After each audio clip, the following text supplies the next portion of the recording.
Next is adaptive radiation. अब adaptive radiation क्या होता है? Evolution of different species from a common ancestral species in a given geographical area. एक geographical area में अगर एक कॉमन एंसेस्टर है और अगर उसी से बहुत सारी स्पीशीज फॉर्म हो रही हैं, उसको हम अडेप्टिव रेडिएशन कहते हैं। ठीक है ना? This species diversify to occupy different ecological niches. और ये जो स्पीशीज होती है डिफरेंट इकोलॉजिकल एरियाज को ऑक्यूपाई करती है ड्यू टू नेचुरल सिलेक्शन और एडाप्टेशन। रेडिएशन, एडेप्टिव रेडिएशन होता क्यों है? नेचुरल सिलेक्शन की वजह से और एडाप्टेशन। कोई ऑर्गेनिज्म अपने आप को बेटर फिट करने के लिए अपने बॉडी के अंदर चेंजेस लाता है, इसको हम एडेप्टिव रेडिएशन कहते हैं। यानी एक कॉमन एंसेस्टर है, एक ही ऑर्गेनिज्म है जिसकी डिफरेंट वैरायटी डेवलप हो जा रही है, उसको हम कहते हैं adaptive radiation. Example is Darwin finches, Galapagos island में। ठीक है, अपने वो सी वोएज के टाइम पर जब डार्विन इस गैलापागोस आइलैंड पे पहुंचा तो उन्होंने वहां पर वैरायटी ऑफ फिंचेस देखी। फिंचेस ब्लैक बर्ड्स होती हैं, छोटी छोटी। ठीक है ना? उन्होंने क्या देखा कि कई वैरायटी देखी उन्होंने सेम आइलैंड पे, उसी एक छोटे से आइलैंड पे उन्होंने बहुत सारी वैरायटी ऑफ फिंचेस ऑब्जर्व करी। सारी फिंचेस जो थी वो एक single ancestral seed eating bird से ही डेवलप हुई थी। एक फिंच थी कॉमन, जो उनके एंसेस्टर थे, जो बीज खाने वाली थी, सीड ईटिंग।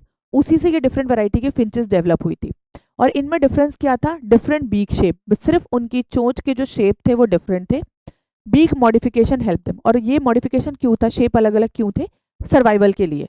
कैसे उन्होंने क्या किया? अपने बीक को मॉडिफाई किया। कैसे? कुछ इंसेक्ट ईटिंग हो गई, कुछ फीड ऑन सेड्स, कुछ सीड खाने वाली, कुछ फ्रूट्स खाने वाली। ठीक है ना? तो it is a classic example of adaptive radiation. These are the variety of beak of the finches as you can see. ठीक है, सेकेंड एग्जाम्पल जो था वो था ऑस्ट्रेलियन मार्सुपियल्स का। ठीक है ना? Adaptive radiation. मार्सुपियल्स क्या होते हैं? पाउच्ड एनिमल होते हैं। Number of marsupial evolve from a common ancestral stock. यहाँ भी इन्होंने यही कहा कि एक कॉमन एंसेस्टर से बहुत सारे टाइप के मार्सुपियल्स एनिमल्स जो थे वो इवॉल्व हुए। All evolution occur with in the Australian continent. और ये सारा एवोल्यूशन कहाँ हुआ? ऑस्ट्रेलियन कॉन्टिनेंट में ही हुआ। जितने भी मार्सुपियल्स थे ये they adapted to different mode of life. ये अपने डिफरेंट मोड ऑफ लाइफ के अकॉर्डिंग ये अडेप्ट हो गए। लाइक इसमें कैंगारू है, ग्रासलैंड जंपर है, जंपिंग के लिए इवॉल्व हुआ। Then koala tree dwelling herbivore है, पेड़ों पे रहने वाला है। वॉम्बेट जो है वो बरोइंग हर्बीवोर है, गड्ढा बना के रहता है जमीन के अंदर। शुगर ग्लाइडर है, ये ग्लाइडिंग अर्बोरियल फॉर्म है, हवा में ग्लाइड करता है। देन दिस बेंडिकॉट जो है वो टेरेस्ट्रियल ओमनिवोर है, जमीन पे रहने वाला है, लेकिन ये क्या है? ओमनिवोर है, नीड के अकॉर्डिंग जो मिले वो खा लेता है। देन मार्सुपियल रैट है, स्मॉल छोटा कार्निवोर है। टास्मेनियन वुल्फ है जो कि लार्ज कार्निवोर है। तो ये जो डाइवर्सिटी है ये एक ही कॉमन एंसेस्टर से डेवलप हुई है, लेकिन सबने अपने नीड के अकॉर्डिंग अपने अंदर चेंज किया। ठीक है, देन इसको हम कन्वर्जेंट एवोल्यूशन भी कहते हैं। यानी जब सिमिलर एडेप्टेटिव फीचर्स जो है वो एवॉल्व करता है different group living in similar habitat. अलग अलग ग्रुप में एक ही हैबिटेट में रहने वाले डिफरेंट ऑर्गेनिज्म जब क्या करते हैं? सिमिलर अडेप्टिव फीचर को डेवलप करते हैं।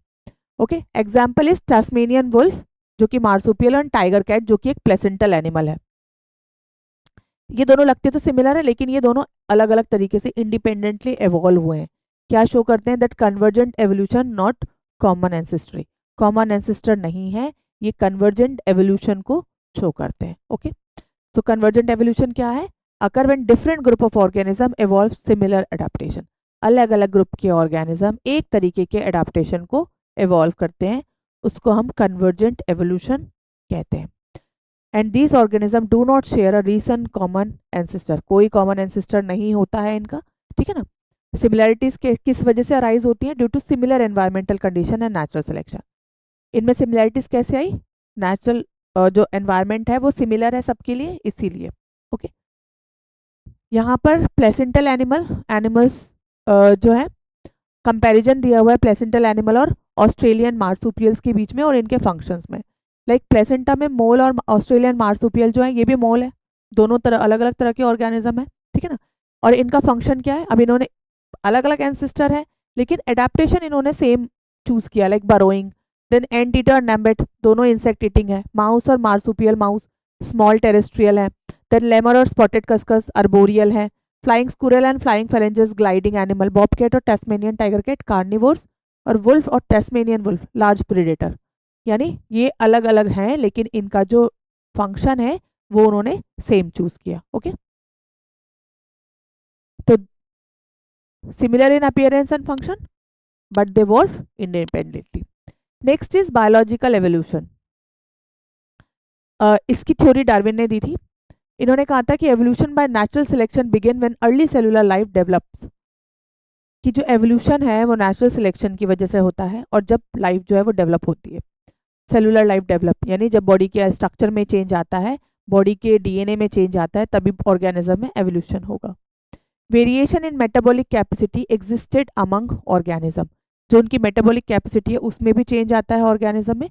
और organism with favourable variation survive and reproduce, ऐसा ऑर्गेनिज्म जिसके अंदर वेरिएशन फेवरेबल होगा, एनवायरमेंट के अकॉर्डिंग होगा, वही सर्वाइव करेगा और रिप्रोड्यूस करेगा।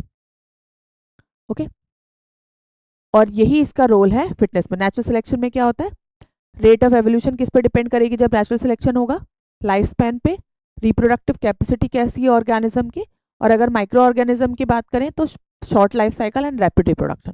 सेम हो गया, ठीक है ना। रोल ऑफ फिटनेस, फिटनेस क्या करता है, सर्वाइव करने में हेल्प करता है किसी भी ऑर्गेनिज्म को। ओके और फिटनेस जो होता है बेस्ड ऑन इनहेरिटेड कैरेक्टरिस्टिक्स, वो कैरेक्टरिस्टिक्स इनहेरिट भी होते हैं। बेटर एडेप्टेड इंडिविजुअल लीव मोर ऑफस्प्रिंग, ऐसा ऑर्गेनिज्म जो बेटर एडेप्ट होगा वो ज़्यादा ऑफस्प्रिंग जो है वो अपने छोड़ के जाएगा। Nature select individual with higher fitness, और नेचर क्या करता है, ज़्यादा फिट ऑर्गेनिज्म को ही सिलेक्ट करता है। नेक्स्ट इज ब्रांचिंग डेसेंट, ठीक है ना। Evolution occur through branching descent forming new species from existing one. Evolution क्या करता है, कैसे अकर होगा, जब ब्रांचिंग डेसेंट, डेसेंट मतलब जो पूर्वज हैं मतलब जब बहुत ज़्यादा वैरायटी डेवलप होगी और नई स्पीशीज फॉर्म होगी पुरानी वाली स्पीशीज से ही। इस ये क्या करता है, ये बायोडाइवर्सिटी को फॉर्म करता है और कंबाइन होता है नेचुरल सिलेक्शन के साथ में। Then next is theory of Darwin and Lamarck. Lamarck ने कहा था कि एक्वायर्ड कैरेक्टर्स जो होते हैं वो इनहेरिट होते हैं। लेमार्क ने एक्वायर्ड कैरेक्टर मतलब वो कैरेक्टर जो हम अपनी लाइफ टाइम में एक्सपीरियंस करते हैं। यहाँ पे जिराफ का एग्जाम्पल दिया है। जिराफ जो थी पहले उसकी नेक जो थी वो शॉर्ट थी और और शॉर्ट नेक की वजह से क्या होता था, वो ग्रासेस वगैरह और जो छोटे ट्रीज होते थे, छोटे छोटे जो प्लांट्स होते थे उनके लीव्स को खाता था। धीरे धीरे क्या हुआ, ज़्यादा हर्बीवोर्स ऑर्गेनिज्म होने लगे और जो फूड था उसकी कमी होने लगी, जिसकी वजह से क्या करने लगा, वो अपनी नेक स्ट्रेच करने लगे बड़े पेड़ की पत्तियों को खाने के लिए, और धीरे धीरे क्या हुआ, उसकी नेक जो थी वो लंबी हो गई। ठीक है ना, ये लेमार्क ने बताया। तो लेमार्क ने कहा कि जो एक्वायर्ड कैरेक्टर होता है वो इनहेरिट होता है। ठीक है, लेकिन ये जो आइडिया था it was no longer accepted, क्योंकि ऐसा नहीं होता। Acquired traits are not inherited. कौन से ट्रेट इनहेरिट होते हैं, इनहेरिटेड ट्रेट, यानी कि जो जीन्स के अंदर ट्रेट्स फॉर्म होते हैं। ओके, तो लेमार्क ने एक और थ्योरी दी थी, the theory use and disuse और ऑर्गन। उसने कहा था कि जिस ऑर्गन को आप ज़्यादा यूज़ करोगे वो आपका डेवलप होगा, जिस ऑर्गन को आप यूज़ करना बंद कर दोगे वो एक्सटिंक्ट हो जाएगा, गायब हो जाएगा। लेकिन डार्विन ने इस चीज़ के लिए मना कर दिया था। डार्विन ने कहा था कि जो जेनेटिक ट्रेट्स होते हैं, जो इनहेरिटेड ट्रेट्स होते हैं, वही नेक्स्ट जनरेशन में जाते हैं, ना कि acquired traits. Okay, then influence of Malthus on Darwin. अब जो थॉमस माल्थस था उन्होंने भी एक थ्योरी दी थी पॉपुलेशन ग्रोथ पे और डार्विन के लिए। उन्होंने कहा था कि नेचुरल रिसोर्स आर लिमिटेड। उन्होंने कहा कि जब नेचुरल रिसोर्स लिमिटेड होगा तो population size remain mostly stable. Limited resource में जो पॉपुलेशन की साइज होगी वो स्टेबल रहेगी, बढ़ेगी नहीं population. Individual in a population show variation, population में इंडिविजुअल वेरिएशन तो शो करेंगे, लेकिन मोस्ट वेरिएशन आर इनहेरिटेड। और उन्होंने कहा कि जो ज़्यादातर वेरिएशन जो होंगे वो इनहेरिटेड होंगे। तो उन्होंने कहा था कि जो सर्वाइवल होगा वो डिपेंड करेगा कंपटीशन पे, रिसोर्स के ऊपर। यानी कि अगर रिसोर्स अनलिमिटेड है तो ऑर्गेनिज्म बेटर सर्वाइव करेगा और वो अपनी प्रोजेनी में ट्रांसफर करेगा अपने जो कैरेक्टर्स हैं। लेकिन अगर रिसोर्सेज लिमिटेड नहीं है तो वहाँ कंपटीशन होगा। जब ऑर्गेनिज्म के बीच में कंपटीशन होगा तो जो स्ट्रॉन्ग ऑर्गेनिज्म होगा वही सर्वाइव करेगा, जो वीक ऑर्गेनिज्म होगा वो एक्सटिंक्ट हो जाएगा। Okay, then one theory was given by Hugo de Vries, जो थ्योरी ऑफ म्यूटेशन थी। इन्होंने कहा, इन्होंने क्या किया, इन्होंने प्रिमरोज की स्टडी करी, प्रिमरोज फ्लावर है, प्लांट की स्टडी करी, और इन्होंने बताया कि evolution occur due to mutation. इन्होंने कहा म्यूटेशन की वजह से एवोल्यूशन होता है। म्यूटेशन क्या होता है, जीन्स में सडन चेंज आ जाना। ठीक है ना, सडन लार्ज इनहेरिटेबल चेंज, एकदम से बड़ा सा चेंज आना और वो चेंज दूसरी जनरेशन में पास भी हो रहा है, उसको हम कहते हैं म्यूटेशन। ठीक है ना, तो इन्होंने कहा कि म्यूटेशन कॉज स्पेसिएशन, म्यूटेशन की वजह से नई स्पीशीज बनती है जिसको हम कहते हैं speciation. And evolution is not gradual. और दूसरी चीज उन्होंने क्या कही कि एवोल्यूशन ग्रेजुअल नहीं होता, धीरे धीरे नहीं होता एवोल्यूशन, एकदम से म्यूटेशन आता है और एक नई स्पीशीज बन जाती है। ओके, और ये जो इस चीज को उन्होंने सॉल्ट, इसके लिए वर्ड यूज किया था जिसको कहते हैं हम saltation. Saltation means single step large mutation, एक छोटे से स्टेप में बड़ा सा म्यूटेशन आ जाना, ठीक है ना, which was given by de Vries. Okay, next is Hardy Weinberg principle. इसमें हार्डी वेनबर्ग ने क्या कहा था कि in a population the frequency of allele of a gene can be calculated. जो जीन की जो एलिलिक फ्रीक्वेंसी है हम उसको पॉपुलेशन में कैलकुलेट कर सकते हैं। एलिल्स क्या होते हैं, जो जीन्स के अंदर जो नंबर्स होते हैं उसको। तो ये जो एलिलिक फ्रीक्वेंसी होती है it remain constant from generation to generation. उन्होंने कहा जो नंबर ऑफ जीन्स होते हैं वो कांस्टेंट रहते हैं जनरेशन टू जनरेशन तक। And if no evolutionary force act, मतलब अगर किसी तरीके का कोई एवोल्यूशन नहीं हुआ है तब क्या होगा, ये जो अलील्स हैं, जो जीन्स का नंबर है वो कांस्टेंट रहेगा। This state is called genetic equilibrium, और इसको हम क्या कहते हैं, जेनेटिक इक्विलिब्रियम। इसको उन्होंने एक मैथमेटिकल एक्सप्रेशन से दिया था। इन्होंने कहा था total gene pool remain constant. Total gene pool मतलब जितने भी टाइप ऑफ, जितने भी अमाउंट ऑफ जीन है वो सब कांस्टेंट रहेगा इसमें। इन्होंने कहा था कि लेट एज्यूम करते हैं कि एक डिप्लॉयड ऑर्गेनिज्म के अंदर जो पी है वो क्या है, frequency of dominant allele. Dominant जो अपने आप को शो करता है, रिप्रेजेंट करता है, उसको कहते हैं। तो पी जो है उन एलील्स की फ्रीक्वेंसी है। क्यू जो है वो फ्रीक्वेंसी ऑफ रेसेसिव एलील, जो एलील रेसेसिव हैं, जो अपने आप को एक्सप्रेस नहीं कर पाते हैं, उनकी फ्रीक्वेंसी हम मान लेते हैं। नाउ अब वो कह रहे हैं कि जो डोमिनेंट एलील है और जो रेसेसिव एलील है वो दोनों इक्वल होंगे टू 1, ठीक है ना। तो जीनोटाइप फ्रीक्वेंसी क्या होगी, जो मैथमेटिकल एक्सप्रेशन होता है P square plus 2pq plus Q square. Meanings कहने का मतलब ये जो जेनेटिक एक्सप्रेशन है इसमें उन्होंने कहा था कि अगर किसी ऑर्गेनिज्म की एलिलिक फ्रीक्वेंसी 1 है दैट मीन्स कि उसके अंदर कोई एवोल्यूशन, कोई चेंज नहीं हो रहा है। और अगर ये फ्रीक्वेंसी डिस्टर्ब होती है, यानी अगर ये एक से ज़्यादा या एक से कम होती है, दैट मीन्स कि उसके अंदर एवोल्यूशन हुआ है। It act as a null hypothesis बोला गया था इसको। And any change in allelic frequency indicate the evolution is occurring. और अगर इस फ्रीक्वेंसी में चेंज आता है इसका मतलब क्या है कि एवोल्यूशन हो रहा है। अब कुछ फैक्टर्स हैं जो हार्डी वेनबर्ग इक्विलिब्रियम को डिस्टर्ब करते हैं, जिसके अंदर पहला आता है gene migration, then genetic drift, mutation, genetic recombination and natural selection, that will see in detail. Natural selection को ग्राफिकल एक्सप्लेनेशन के फॉर्म में भी दिया गया है, कर्व्स बने हुए हैं हमारी एनसीईआरटी की बुक में। तो 3 तरह के हैं। पहला है स्टेबलाइजेशन सिलेक्शन। स्टेबलाइजेशन सिलेक्शन में इन्होंने क्या बताया कि इंटरमीडिएट फिनोटाइप्स आर फेवर्ड, यानी अगर कोई ऐसा फिनोटाइप है, फॉर एग्जांपल बुक के अंदर हाइट का एग्जांपल दिया हुआ है कि हाइट वाले हैं कुछ, और कुछ जो है टॉल हाइट वाले हैं, कुछ शॉर्ट हाइट वाले हैं। तो उन्होंने कहा है कि जो इंटरमीडिएट फिनोटाइप है, यानी जो मीडियम हाइट वाले हैं वो फेवर होगा, और एक्सट्रीम जो होंगे वो एलिमिनेट हो जाएंगे। जो बहुत ज़्यादा ऐसे कैरेक्टर्स जो एक्सट्रीम लेवल के हैं वो एलिमिनेट हो जाएंगे, सिर्फ इंटरमीडिएट विल रिमेन। जिसकी वजह से क्या होगा, ये पीक शो करेगा, peak become higher and narrower. ये जो पीक है ये हायर हो जाएगा and it will become narrower. Example human birth weight, अगर हम ह्यूमन बींग्स के अंदर बर्थ वेट भी देखें तो बहुत कम वेट वाले जो होते हैं या बहुत ज़्यादा हाई वेट वाले, तो नेचर ने किसको सिलेक्ट किया, those organism which has medium weight. Okay, then next is the directional selection. इसमें one extreme phenotype is favoured, कोई भी एक एक्सट्रीम फिनोटाइप को फेवर किया जाता है, और उस कंडीशन में क्या होगा, जो पॉपुलेशन है ये शिफ्ट हो जाता है टूवर्ड वन डायरेक्शन। यानी अब ये जो कर्व है ये किसी एक पर्टिकुलर डायरेक्शन की तरफ ज़्यादा तरीके से शिफ्ट हो जाएगी, it is shifting towards the one direction. Okay, lead to evolutionary changes, और ये क्या शो कर रहा है कि एवोल्यूशनरी चेंज हो रहा है। एग्जाम्पल एंटीबायोटिक रेजिस्टेंट इन बैक्टीरिया, ठीक है ना, बैक्टीरिया के अंदर जो एंटीबायोटिक रेजिस्टेंट है ये एक तरह का फीचर है जो उनको सर्वाइव करने में हेल्प कर रहा है बेटर तरीके से। तो ये क्या है, ये एक्सट्रीम फिनोटाइप है जो फेवर्ड हो रहा है सारे ही ऑर्गेनिज्म में बैक्टीरिया के अंदर, ठीक है। Next is disruptive selection. Disruptive selection के अंदर क्या होता है कि both extreme phenotypes are favoured. अब जितने भी फिनोटाइप्स है दोनों तरह के एक्सट्रीम फिनोटाइप को वो फेवर करेगा, और इसकी वजह से क्या होगा, 2 पीक्स फॉर्म होंगी। यानी जो पीक बनेंगे वो किस तरीके से बनेंगे, इस तरीके से 2 पीक। यानी कि ये क्या कर रहा है कि दोनों तरह के जो फैक्टर्स हैं उनको सेलेक्ट कर रहा है, result in 2 peaks and it can lead to speciation. और जब डोमिनेंट और रेसेसिव दोनों तरह के फैक्टर्स जो होते हैं उसको जब ऑर्गेनिज्म जब कोई सिलेक्ट करता है तो उसकी वजह से एक न्यू स्पीशीज फॉर्म होती है which called as speciation, different beak size in bird, ठीक है ना। यानी जो बीक साइज, अलग अलग बीक साइज जो बर्ड्स के अंदर पाई जाती है, वो एक काइंड ऑफ डिस्ट्रप्टिव सिलेक्शन है, हर तरह के साइज की बर्ड्स पाई जा रही है, तो इसलिए इसमें 2 peaks will be formed. Next is evolution and genetic equilibrium. अगर हम फ्रीक्वेंसी को ऑब्जर्व करें तो match expected value the population is in Hardy-Weinberg equilibrium. Hardy-Weinberg में क्या कहा था कि जो एक्सपेक्टेड वैल्यू है वो मैच होनी चाहिए। अगर फ्रीक्वेंसी चेंज हो रही है यानी कि ये एवोल्यूशन का एक ये शो कर रहा है कि एवोल्यूशन हो रहा है, और अगर जेनेटिक इक्विलिब्रियम में डिस्टर्बेंस हो रहा है, that is also showing that it is having evolution. अब जो फैक्टर्स अफेक्ट करते हैं, यानी ऐसे फैक्टर जिसकी वजह से फ्रीक्वेंसी चेंज होगी, वो कौन कौन से हैं, तो उसमें पहला फैक्टर आता है जीन माइग्रेशन या फिर gene flow, movement of individual between population, new allele enters and old alleles में बी लॉस्ट।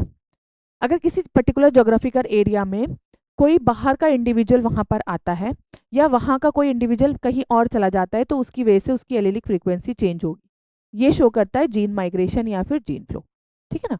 कोई भी बंदा कहीं किसी और जगह से अगर किसी जगह पर आती है, वहाँ की पॉपुलेशन बढ़ जाती है, डिफरेंट काइंड ऑफ जीन्स वहाँ पर आ रहा है, और अगर वहाँ की पॉपुलेशन कहीं और चली जा रही है तो भी सेम प्रोसेस हो रही है, तो इसको हम जीन माइग्रेशन और जीन फ्लो कहते हैं। New allele enters means different kind of organism is entering. जो वहाँ पर जो एलील हैं, जो ऑर्गेनिज्म है, उनके जो जीन्स है वो डिफरेंट है, और अगर किसी दूसरी डिफरेंट स्पीशीज का ऑर्गेनिज्म वहाँ पर आ जाता है तो उसकी फ्रीक्वेंसी अलग हो जाएगी। Next is genetic drift.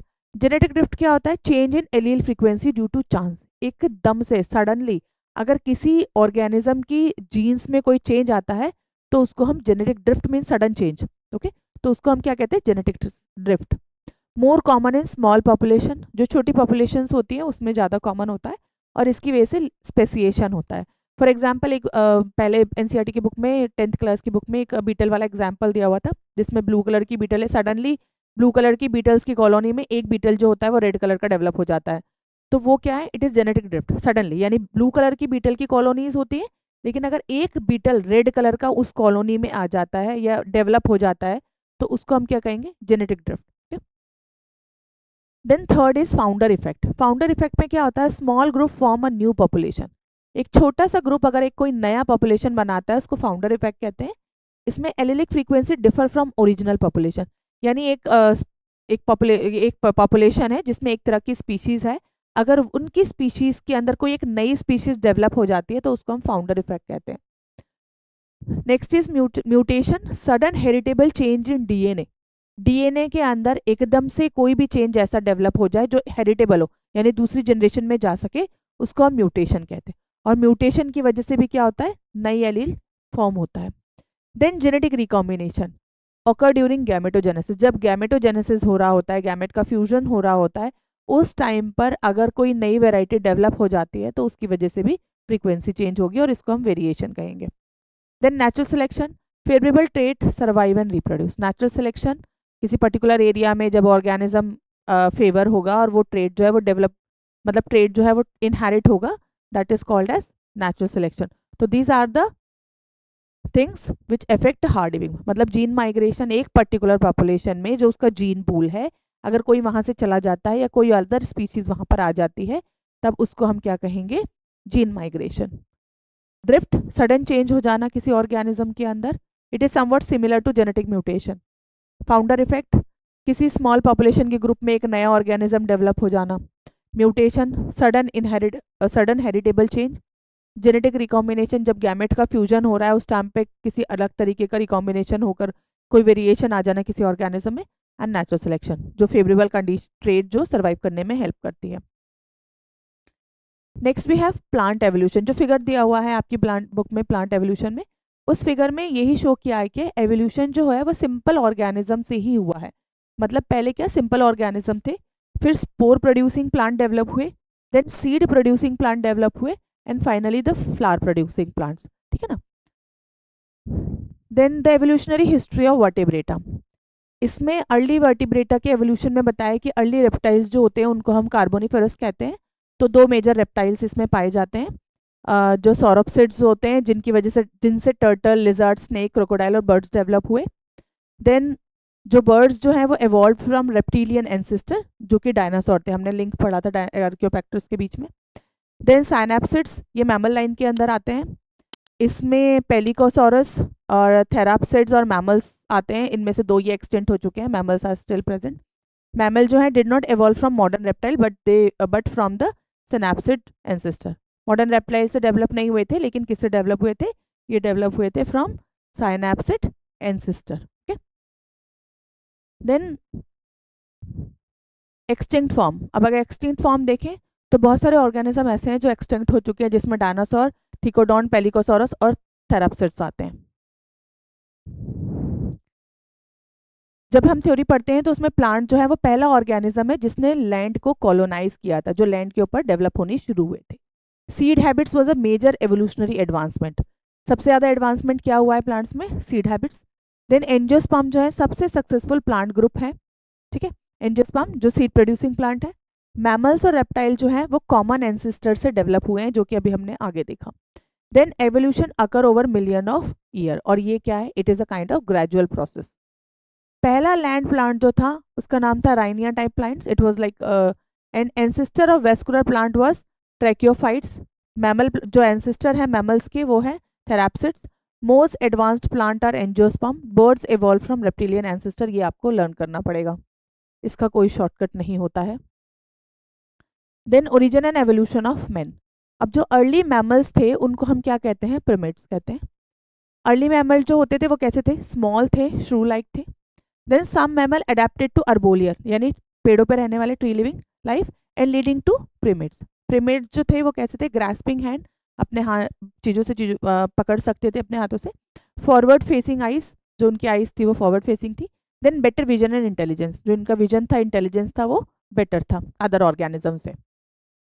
जो अर्ली प्रिमेट्स के एंसेस्टर थे जो कि 15 मिलियन ईयर अगो डेवलप हुए थे, उसमें Dryopithecus, they were more ape like, और इनकी बॉडी हेयरी होती है, और एर्बोरियल, ज़्यादातर ये पेड़ों पर रहते थे। देन ड्रायोपिथेकस के बाद में सेकंड आते हैं रामापिथेकस। ये more man like and walk to more upright, ठीक है। ये ज़्यादा इंसानों की तरह दिखते थे और ये सीधे चलते थे, ज़्यादा सीधे चलते थे मतलब। Then they are found in Africa and Asia. Then hominid evolution develop हुआ, ये 3 to 4 मिलियन ईयर होगा। इसमें होमिनिड के अंदर पहले आते हैं ऑस्ट्रेलोपिथेकस। ऑस्ट्रेलोपिथेकस जो है दे lived in east African grassland में रहते थे ये।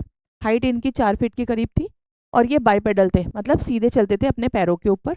Use stone tools and diet mainly fruits खाते थे, और इनका जो ब्रेन कैपेसिटी थी it was 650 to 800 cc, means they were more advance than the other. Then genus Homo में आते हैं होमो हैबिलिस। होमो हैबिलिस में ये फर्स्ट ह्यूमन लाइक होमिनॉइड्स थे। ये टूल्स यूज करते थे। इनका ब्रेन साइज जो था 650 to 800 सीसी था। Probably they do not eat meat, ये मीट नहीं खाते थे। देन कम्स होमो इरेक्टस, जैसे कि इसका नाम है इरेक्टस, मतलब ज़्यादा इरेक्ट होना body. 1.5 million year ago, brain size 900, meat खाते थे, और इनके फॉसिल्स जो थे वो जावा में पाए गए थे, इसलिए इनको जावा मैन भी कहा जाता है 1891 में। देन नियंदरथल मैंस, इनका जो ब्रेन साइज था it was 1400 cc. They lived 1 lakh to 40,000 year ago, पहले ये पाए जाते थे। ये यूज्ड एनिमल स्किन यूज करते थे टू कवर देयर बॉडी, और बरीड देयर डेड, जो इनके जो भी कोई अगर डियर एंड नियर वंस अगर उनकी डेथ हो जाती थी तो वो उनको बरी कर देते थे। And they lived in east and central Asia. Then Homo sapiens, जो कि हम हैं एडवांस्ड, है ना, originated in Africa, spread to other continent.